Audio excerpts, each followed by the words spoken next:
ओम गणपतये नमः। गणपति का शिवगण से युद्ध वर्णन। यह कहकर पार्वती जी ने अपने पुत्र के मस्तक पर हाथ फेरा और उसके हाथ से एक दिव्य छड़ी दे दी। इस समय वह अत्यंत सुंदर और शोभा समय प्रतीत हो रहा था, इसलिए पार्वती ने उसे देखकर आनंद से अत्यंत निमग्न हो गई। फिर उसको बुलाकर द्वार पर नियुक्त कर दिया। बालक गणेश छड़ी लिए द्वार पर खड़े पर डट गए। इधर पार्वती जी अपनी सखियों सहित स्नानगृह में जाकर स्नान करने लगी।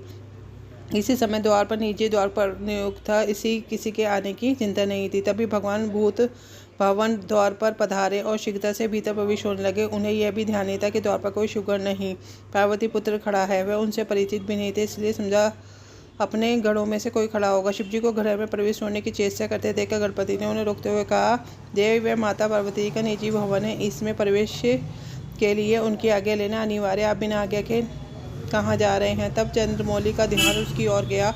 वह बोले, मूर्ख तू कौन है? किसे रोकने की चेष्टा करता है? हट आगे से, मुझे भीतर जाने। गणेश जी ने कहा, माता स्नान कर रही है, जब स्नान आदि धारण कर ले तो उनसे आपके भीतर जाने की संबंधी आज्ञा ली जा सकेगी। तब तक आप यहीं ठहर जाइए अथवा पुनः आने का कष्ट करें। त्रिलोचन को व्यवधान अच्छा न लगा, बोले, अरे तू मुझे जानता नहीं है, पार्वती का स्वामी और तीन लोगों का ईश्वर साक्षात शिव हूँ, अतः मार्ग छोड़कर खड़ा हो। गणपति ने मार्ग पूर्ण रूप से रोक लिया। बोले, देव आप कोई भी क्यों ना हो, जब तक माता पार्वती की आज्ञा नहीं होगी तो आपको भीतर नहीं जाने दूंगा। एक कहकर बालक ने हाथ की छड़ी आड़ी कर ली। शिव जी को अपनी दृढ़ता देखकर आश्चर्य कर बोले, तू तो अत्यंत बुद्धिमान प्रतीत होता है, तू कौन है जो मेरे ही घर में आने से रोकता है? अब तू तुरंत ही मार्ग छोड़कर दूर हो जाए। कहते हुए शिवजी ने पूर्ण भीतर जाने का उपक्रम किया, किंतु माता भक्त गणेश ने उन्हें पूर्ण छड़ी से रोक दिए। देखकर शिवजी को बड़ा क्रोध आया, किंतु अपने क्रोध को दबाकर वह वहां से एक और हटने की सोचने लगे। ये कौन है जो मेरे मार्ग को रोके खड़ा है? इस जानकारी के लिए गणों को इसके पास भेजना चाहिए। उन्होंने गणों को आज्ञा दी, तुम लोग इस बालक से पूछो कि वह कौन है, कब कहाँ से आया और किसके नशे द्वार रक्षक के रूप में खड़ा है। शिवगणों ने पार्वती पुत्र के पास जाकर वहीं प्रश्न दोहरा दिए। साथ ही साथ बोले, देखने में तो सुंदर बालक, कोमल शरीर के बालक को बड़ों की आज्ञा मानने में ही बालक का कल्याण निहित है, अतः यहाँ से तुरंत चले जाओ। पार्वती नंदन ने भी वही प्रश्न किया, तुम को लोग कौन, कहाँ से आए हो, मुझे कारण ही छोड़ने का प्रयोजन क्या है? अधिकारी पुरुषों की आज्ञा मानने में ही सेवकों का कल्याण निहित है, इसलिए तुम अविलंब यहाँ से चलने की कृपा करो।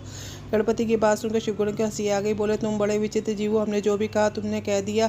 फिर कुछ कठोर होकर बोले, तुम्हारा भला नीति में यहाँ से अन्यत्र चले जाओ। पार्वती जी, भगवान शंकर की यही आज्ञा, अभी तक तुम्हें अपने समान घर समझकर हमें कोई कठोर व्यवहार तुमसे साथ नहीं किया। यदि नहीं मानोगे तुम्हें मारने के लिए विवेश होना पड़ेगा। गणेश जी हंस बोले, मैं माता पार्वती का पुत्र, उन्हीं ने मेरे को इस स्थान पर नियुक्त किया और देश यही मेरी आज्ञा के बिना किसी को भूतल मत आने देना।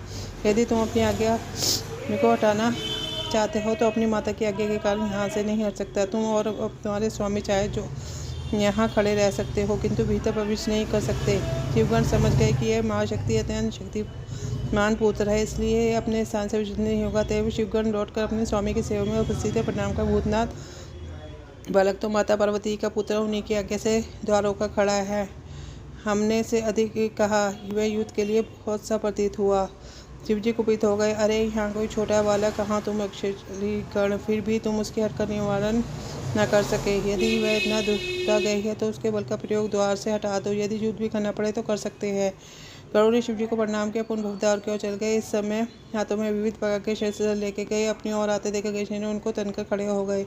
शिवगणों ने पुनः चेतावनी दी, तुम कोई भी हो तो न ठंडा होगा, अन्यथा तुम अकारण ही मृत्यु लोक में पहुंच जाओगे, क्योंकि हमें भगवान शिव की आज्ञा का पालन करना पड़ेगा। गणपति जी ने निर्विघ्नता से उत्तर दिया, शिव आज्ञा बालक गणों, तुम बहुत हो, मैं अकेला हूँ, आज्ञा के पालन से तत्पर हूँ। फिर भी माता पार्वती जी, मैं अपने पुत्र की अभूतवान भगवान शंकर अपने गणों का शक्ति को स्वयं देख लो। अब शिव सेवा की पृथक पक्ष से कमश निवल अकेले बालक का और बलवान शिवगणों का युद्ध आरंभ होने को है।